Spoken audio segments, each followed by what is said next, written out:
Hi everybody, it's John back again with a video introduction to one of Martin's, this is the IBM in America of course, one of Martin's buddy builds. It's been a while trying to get this video together and get sorted. I've been very busy at work. I've not been very well recently either, over Christmas and New Year, and just after New Year in the early part of January I was pretty sick as a dog, to be honest with you. Anyway, the D-Day buddy build, the D-Day standing of course for Diorama Day buddy build.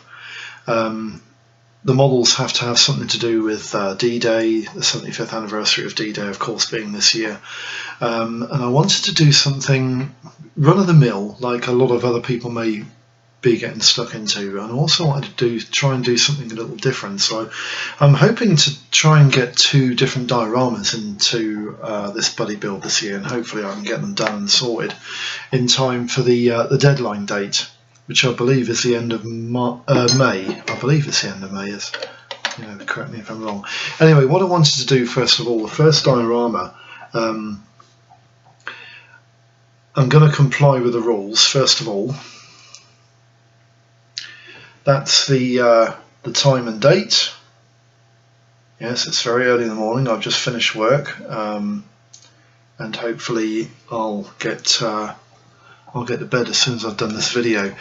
The first diorama I wanted to do, both the dioramas are going to be centred around Juno Beach, which was one of the British and Canadian force landing sites, Gold and the Sword being the other 2, making the 3 beaches for the other Allied forces, and of course the American beaches were Omaha and Utah.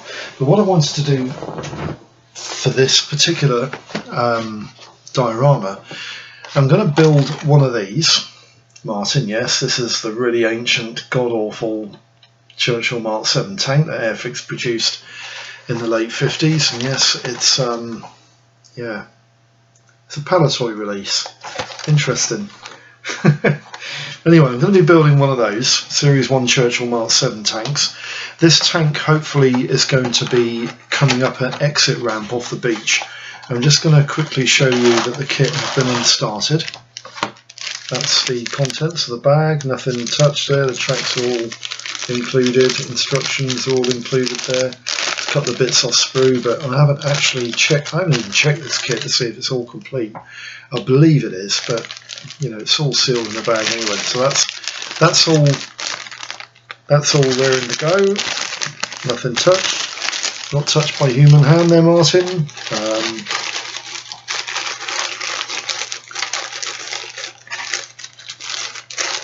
By the way, the answer to your question, Martin, from the last time you texted me and passed a comment is yes, I am okay and my family are fine. just thought I'd let you know. So that's the Airfix Churchill tank. That's going to be the first kit. And at the top of the exit ramp, I'm going to be building one of these. This is a British variant of the Willys Jeep MB, which incorporates the Willys Jeep, the half-ton trailer, and also a 70, I think it's a 76mm. No, sorry, it's a 57mm gun. The 57mm, I'm pretty sure, was a 6-pounder.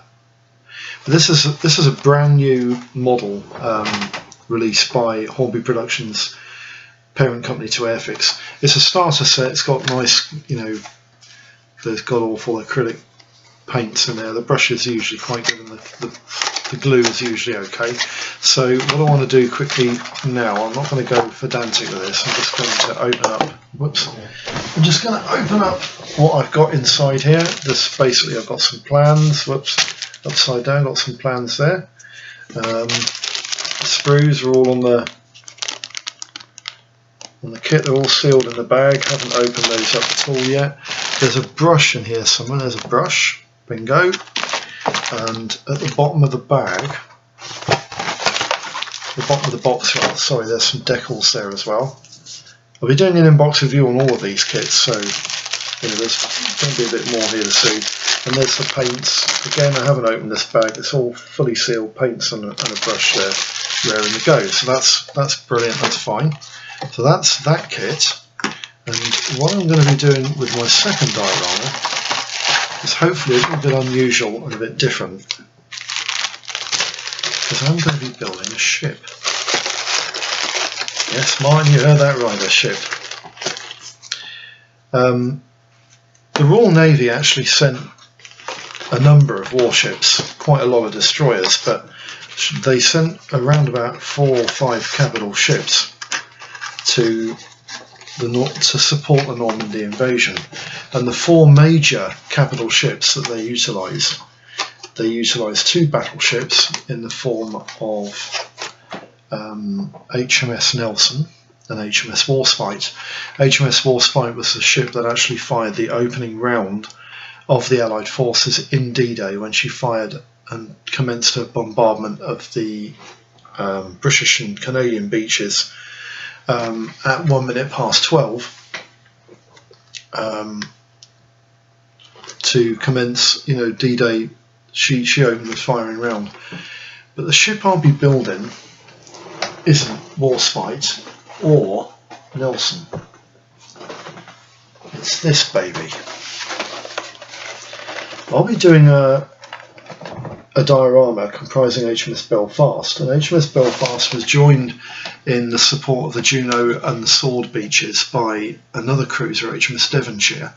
And these 2 ships, they didn't fire the opening rounds, but they were pretty close behind Warspite. These 2 ships opened up the barrage for Juno Beach, and then they started to open up the barrage on Sword and Gold beaches as well later in the day. But Juno Beach was the first beach that she barraged, shelled on D-Day, and she was also supported by HMS Devonshire. And I wanted to build this particular ship. It will be another one of my quest builds for one of the, all the Airfix kits that I'll be building ships of. But the thing that I wanted to build, the reason why I wanted to build this particular kit rather than any of the others, is because, in my opinion, HMS Belfast is probably Airfix's best 1/600 scale model ship. It's incredibly detailed, it's very, very accurate, and it's a really nice looking model when it's built up. I've seen quite a few images of this kit built up, and I can remember building this kit as a child. Well, saying a child, I was a teenager. I think I was about 14 at the time, and I was awed and absolutely gobsmacked by the amount of parts and detail. There are actually 250 parts in this kit. When you think that she's only a 6-inch cruiser, that's a lot of parts. The kit is incredibly detailed, as I said before, and very, very accurate. And the colour scheme that comes in the instructions with this particular kit is actually the same camo pattern that she was painted up in at the D-Day invasion and the time of the D-Day invasion. So that is also very handy indeed.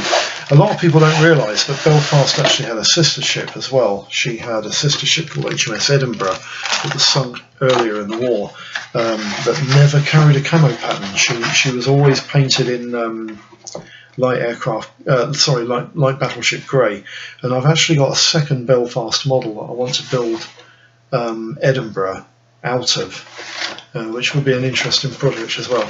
Got some paints and glue there and a brush. The brush and the glue are quite good. The paints and lots never have been so hot on.